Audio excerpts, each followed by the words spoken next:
Next region in Italy is the southern Italy, and it is often referred to as the Mezzogiorno, encompasses four of the country's regions, which is the Basilicata, Campania, Calabria, Apulia, Sicily, and Sardinia. The symbol of southern Italian cooking is the tomato, although it arrived with peppers, beans, and potatoes from America in 1500s. The eggplant was originally cultivated in Asia, although it now distinguishes the Parmigiana classics of the Campania region and many other classic Italian dishes. Italy's first pasta was produced in the south, though noodles were preceded by flatbreads called the focaccia, forerunners of pizza which originated in Naples. Baked goods including pastries, biscuits, and cakes abound in the Mezzogiorno, though nowhere as evident as in Sardinia, where each village has its own style of bread making. Arab settlers in Sicily established a pasta industry during the Middle Ages, using durum wheat for the dried pasta types that still prevail in the south. Tubes and other forms of short pasta may be referred to generically as macaroni, distinguished from long types such as spaghetti and vermicelli. Also popular are spiral-shaped fusilli, oblique tubes called penne, and larger tubes called siti or site. Fresh pasta is also prized, sometimes not usually made with eggs in such familiar dishes as lasagna, fettuccine, and ravioli, with no shortage of local versions. Basilicata is one of the Italy's poorest regions. Basilicata is also one of its least populated. Today, the economic situation is much improved, but the cuisine remains anchored in peasant traditions. Along the region's coastline, seafood plays a major role in the diet, with favorites including mussels, oysters, octopus, red mullet, and swordfish. Vegetables include fava beans, artichokes, and various greens including rucola or the rocket. Eggplants, peppers, lampascioli, a bitter type of onion, cauliflower, olives, and olive oil are all regional staples, meaning they are all abundant in that area. Regional pastas include orecchiette and bucatini. These are both typically served with tomato sauce or with olive oil, garlic, and cauliflower. The Campania is best known around the world for its pizza. Campania's cuisine relies on vegetables and herbs, capers, dried pasta, and fresh farmhouse cheeses. In the 19th century, people living in the capital city of Naples were nicknamed Mangia Macaroni or Macaroni Eaters, and to this day, Neapolitans remain devoted pasta eaters.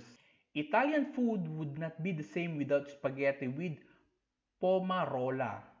It is a famous tomato sauce. The volcanic soils of Campania grow some of the best produce in Italy, including San Marzano tomatoes, peaches, grapes, apricots, figs, oranges, and lemons. Campania's most famous cheese is mozzarella di bufalo Campania, made from the milk of local water buffalo. Other popular cheese include sheep's milk pecorino, scamorza, ricotta, and mascarpone. The dough of the Neapolitan pizza must rise for at least 6 hours and must be kneaded and shaped by hand. The pizza must be round and no more than 13.7 inches in diameter, and it may only be cooked in a wood-fired oven. The only three variations of pizza are permitted. We have the marinara with garlic and oregano, margherita with basil, tomatoes, and cheese from southern Apennine Mountains, and extra margherita, which includes buffalo mozzarella from Campania region. Calabria is surrounded by the Tyrrhenian and the Ionian Seas. Over the centuries, Greek, Arab, and Albanian influences have shaped the cuisine, where characteristic dishes are flavored with chili pepper. Sweet and sour preparations are popular and desserts are often deep fried and soaked in honey. Melanzane alla parmigiana or eggplant parmesan, that is an eggplant that is fried then baked in the oven with tomato and cheese, was created in Calabria where the eggplant crop thrives. A popular breakfast in this region is called morzedu. It consists of a ragu made from pig and calf's liver that is cooked slowly in tomatoes, herbs, and hot red pepper and then stuffed in the local pita bread. Despite numerous attempts to export production to other areas in Italy and the world, Bergametto or bergamot oranges thrive only in Calabria. Bergamot oranges have smooth, thin peel, an acidic flavor, and an intense scent. They look like orange, but their color ranges from green to yellow, depending on how ripe they are.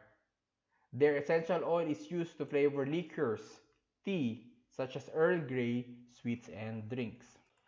Next is the Apulia or Puglia. It is the Italy's largest producer of olive oil.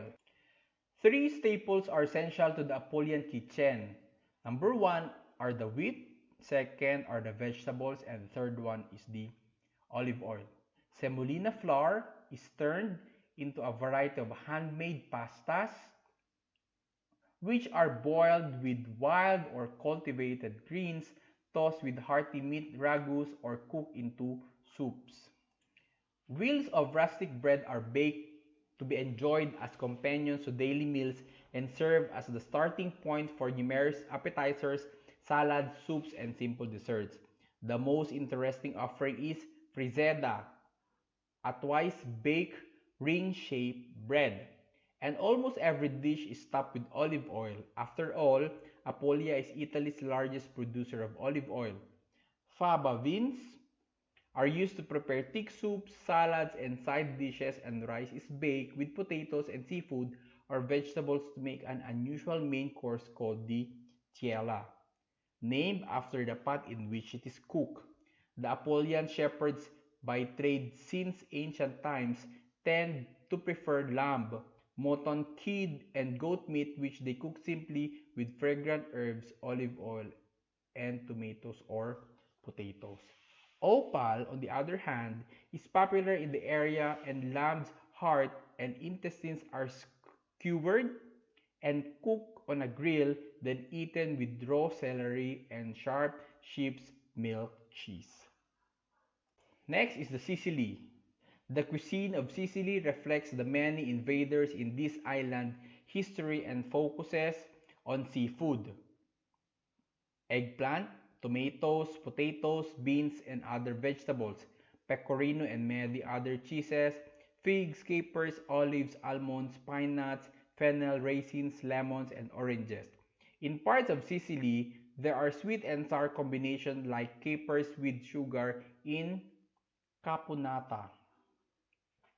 That is a mix of eggplant, tomatoes, celery, olives, and capers cooked with vinegar and sugar.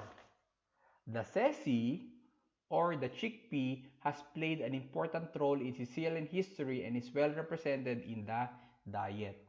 Panelia is a thin paste made of crushed sessi and served fried. Maku, on the other hand, is a creamy soup made from the same bean, which is the sessi or the chickpea. Popular seafood dishes include grilled swordfish or snapper, and sepia or the cuttlefish served in its own black sauce with pasta. Last but not the least is the Sardinia. The island of Sardinia has been inhabited since the Neolithic age. French invaders have come and gone, marking the local language, customs, and cuisine. The mountainous inland terrain is home to wild animals like boar, mountain goat, and hare, which are transformed into pasta, sauces, stews, and roes. Spicy fish soups called burrida and casola, along with lobsters, crabs, anchovies, squid, clams, and fresh sardines are all very popular along the Sardinian coast.